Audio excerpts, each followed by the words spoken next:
Hello and welcome back to Tinker Talks Guns. Earlier this fall, I made my first bespoke bolt action. Chambered for a garden gun cartridge I devised for the gun. There are videos about this. But this gave me confidence to tackle a project that actually preceded it, which was a single shot .22 caliber bolt action. And this is it. And it's quite short overall, 16¼ inch barrel from a Ruger 10-22, and a mechanism that I devised myself. This I had actually started prior to the shotgun, but I got hung up because I had decided to go with a 1/2 inch diameter bolt.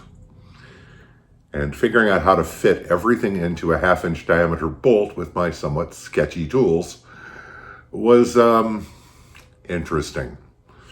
But I figured it out, and I now have a bespoke .22 bolt action single shot carbine. The stock is kiln dried maple, some of the wood that was given to me by a contractor friend, leftovers from his job. And it is it's an interesting gun, but it works very well. Now, there's no range footage because so far I've only fired test shots through it using a variety of .22 ammunition ranging from Aguila Colibri, which shoots a 19 grain bullet at about 500 feet per second, up to .22 CB shorts, and finally to .22 standard pressure and mini mags. It works good. I have yet to get it to the rifle range, but I have been fussing with this so much that I haven't made a video in a while. So I figured the range session is going to be a whole separate video. Now, originally this was intended to have iron sights, and the stock is set up for iron sights. Puts my eye perfectly in position for that, and it's the right length of pull for me, and it's just really set up exactly the way I wanted it to. The long, heavy forend gives it a very good balance. It balances right at the linear center of the overall length of the gun, and it has a feeling of authority because of the forward weight and the balance. So it feels like a real gun. As a consequence, it probably weighs 6 pounds. But that's okay. I don't mind. I'm a big guy. And with it all centered very close to the body because it's short overall length, it's really nice handling for me. Now, I did decide to go with an optic, and this is the Siley Wolf that I beat the ever-loving bejesus out of. Oh, actually, this is the CT2, not the Wolf. And I've got it set up to where at 15 yards at least, it's shooting to point of aim with CB shorts. But I figure that's good enough to get me on target at 25 yards to sight it in more correctly. This is intended for small game hunting and plinking. And it seems very well suited to that. There's a lot of interesting elements to the design, like the location of the bolt handle being very much to the rear, like an Enfield, makes it very easy to operate. I can actually shove it home and lock it down with one hand, with my thumb. So it's quite convenient, and I'm really pleased with how it's come out.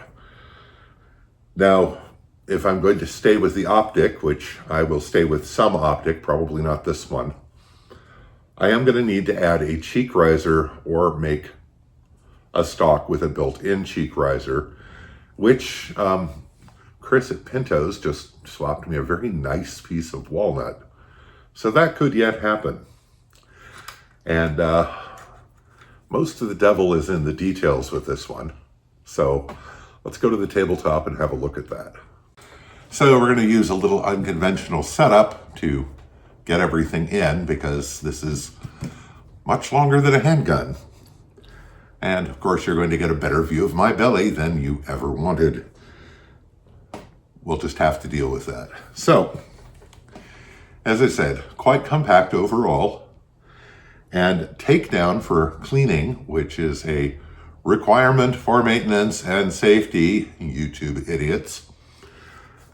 It's very simple. You open the bolt, pull the trigger all the way back, and the bolt slides right out. We're going to go to a different tabletop to have a look at that.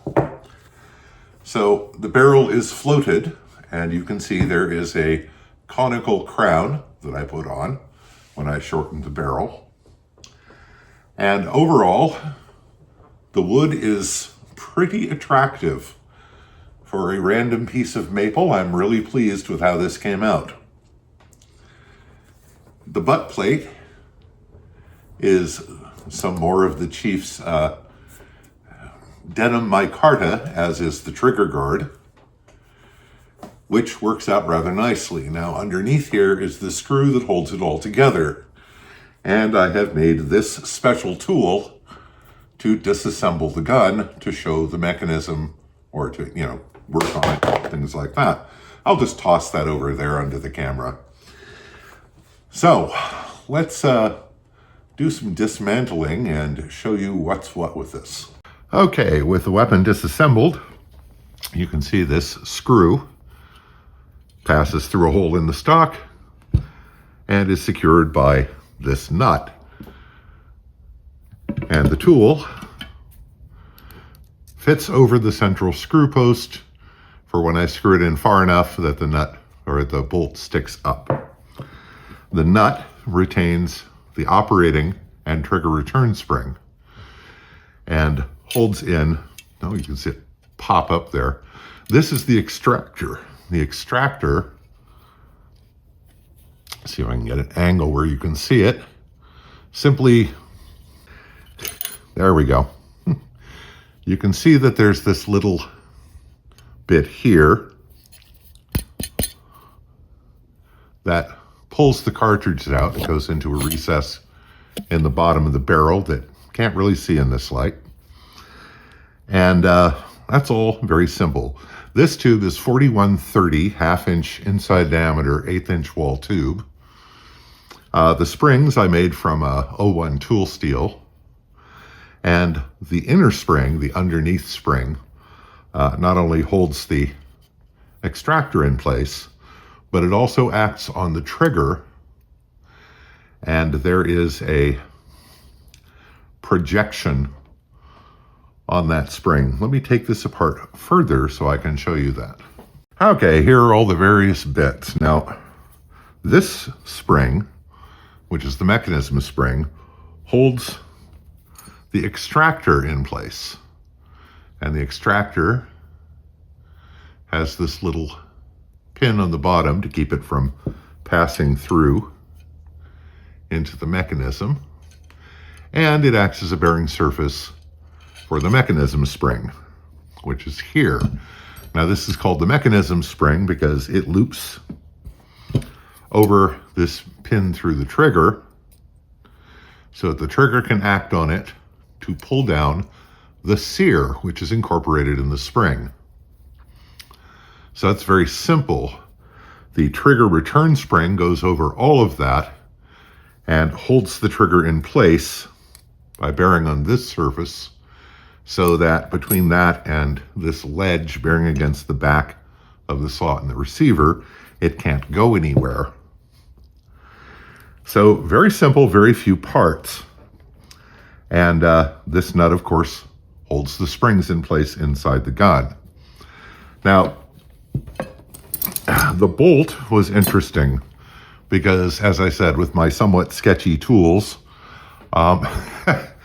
getting everything inside a half-inch diameter bolt, the striker, the firing pin, all the various bits, was a conundrum.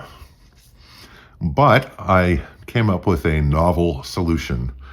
I also drilled a hole in the wrong place for the locking lug and had to plug that. Now this is the locking lug. This is a piece of 01 tool steel that is threaded right through the bolt. And this rather crude aperture in here is where this pin on the extractor engages so that when the bolt is withdrawn, rotated over and withdrawn, it pulls the expended cartridge from the chamber. And the locking lug simply engages with the back of the loading port. I'd call it an ejection port, but it doesn't actually eject usually, it just extracts. So one issue was the firing pin and the mainspring for the hammer. So it occurred to me there was no reason not to have the firing pin placed on the outside in a slot, which simplified things a lot because I didn't have to try and drill a very precise hole through there and somehow have it all interact on the other end.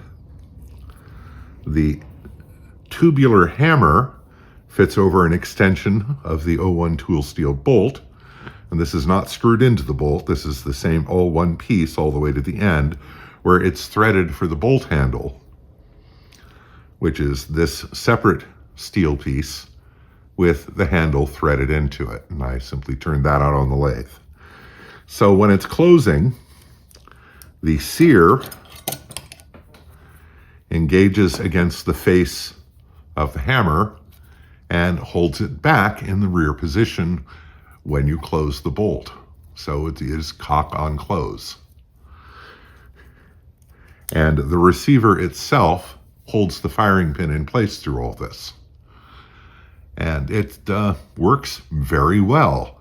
Now, as a consequence, when you cock the gun, the spring is exposed. And the action is somewhat exposed through this slot. But this is not a battlefield weapon. It's, never going to be exposed to serious grit, grime, etc. So I'm not all that worried about it. And if it does turn out to be some sort of problem under some unimaginable circumstances, I can always simply silver solder a plate over this.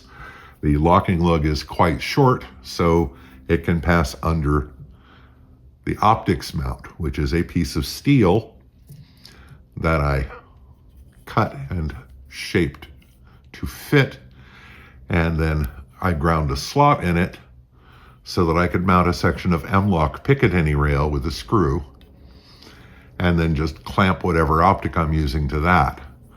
And again, this is a Siley pistol optic, and it's fine for now, but I really think what I want is a prism scope, a very short 1 to 4 power, 1 or maybe 4 power prism scope. But for now, this will do, and for getting it sighted in and things. And one of the issues with the barrel was that my janky homemade chamber reamer didn't do a very good job. So the chamber was rough, and initially anything except these, which are super incredibly low powered, had a chance of the brass expanding enough to stick the cartridge in, which might have to pull the bolt out and go down the barrel with a rod and knock the cartridge out. Very annoying. So my solution to this was to take a piece of 01 tool steel drill rod, turn it down to 0.221 inch diameter, polish it, and then fully harden it, and used a drill to insert it into the chamber and burnish the chamber. And that has been effective because now even high velocity 22s extract relatively easily. So, good solution. As you can see, the parts of this that I didn't make are this section of threaded rod, this nut, this spring, and the barrel, which, as I said, is from a 1022. The trigger is scrap 5160. The bolt is 01 tool steel, as are the hammer and bolt handle. So this would be so much easier if I had a milling machine, honestly, and a lot cleaner. So I'm really pleased with how this has come out. The mechanism could be a little smoother, but it's actually getting smoother. And it works very well. Now, we'll find out about accuracy. It's a Ruger 1022 barrel that's been properly crowned. I can't imagine there are going to be any issues with accuracy. I will tell you, my test shots at 5 yards, it shoots one hole groups. Big surprise. And somebody always asks in the comments, no, there are no plans available for this. I just made shit up as I went along, because that's how I roll. And there will not be plans for this. Last notes, the butt plate is glued into place, as is the trigger guard, because I did not foresee any reason to ever remove them. And it's just a very nice, very handy little thing. It's a little odd looking with that full-length forestock. Somebody said it gave it kind of an Olympic target rifle vibe. I wouldn't know. But there will be changes, because since I've pretty much committed to an optic at this point, it either needs a cheek riser or a new stock, but I'm creative. I can figure it out. So, next video on this will be a shooting video where we'll find out together how accurate it is. And I think the limiting factor really is going to be the pistol optic, because they're only good for so far for any kind of real precision. But anyway, very happy with it. I think it's very cool, and I like it a lot. And it's just what I wanted it to be. Two other notes. The loading port, I could have been more generous with size on the loading port, because with my big fingers, feeding it 22 shorts is a bit of a chore. Also, because the extractor is the appropriate length for withdrawing 22 long rifle, I have to fiddle with it a little bit to make sure the extractor is in a forward position so that it doesn't get behind the rim of the 22 shorts. But again, it's not really designed for 22 shorts, so that's a tragedy of limited scope. The more generous loading port, yeah, next time, if there is a next time, I'll know better. So, I hope you found that interesting and educational. Let's lower the camera. That's it for this time. We'll see you again pretty soon with a trip to the rifle range. So, I hope this finds you well. Stay safe, take care, and I'll talk to you again real soon.